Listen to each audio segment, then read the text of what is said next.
A little bit of red here, a little bit of curve in there, a little color right here. Uh-oh, I ain't mean to do that. I wonder if I can erase it. Oh, I didn't notice you watching. I hope you didn't just see that. It's a good thing that I'm just pretending though. But I do want to introduce you to a real tattoo artist so that you can see some of his creative body designs. His name is Ken, and he's the owner of Emotionz Tattoos down here on Old National Highway in Riverdale. But first, let me give you a little bit of history about tattoos. Humans have marked their bodies with tattoos for thousands of years. The earliest evidence of tattooing dates back to the famous Iceman, whose remains were discovered in 1991 and carbon dated to be more than 5,000 years old. These permanent designs, sometimes plain, sometimes elaborate, but always personal, have served as amulets, status symbols, declarations of love, signs of religious beliefs, adornments, and sometimes even as forms of punishment. So now that you know a little bit about the history of tattooing, let's meet a real artist at work. So Ken, how'd you get interested in tattooing? Well, I've always been an artist, and I actually went to school, which helped define my artistic ability with the tattooing and also with my artwork.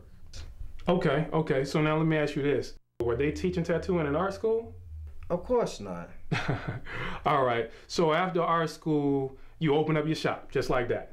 I actually worked under someone for a couple of years, at least 2 to 3 years apprenticeship, learning the craft. And while I was learning the craft, I also learned the business, which enabled me to open my own business. Okay. When people come in for a tattoo, do they generally know exactly what they want, or how does that work?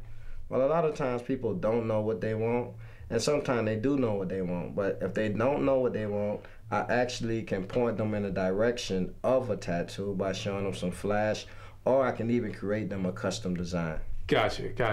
Now walk us through the process of getting a tattoo.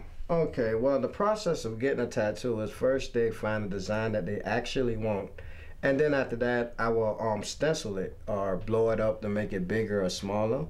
And then I will place it on the skin once I stencil it on carbon paper. Then after that, we'll start tattooing. But before we tattoo, you want to make sure that it's a clean needle and a tool, everything sterilized, just like ink and etc. I know that's right. Now let me ask you this. Is there a difference in the styles that men and women like?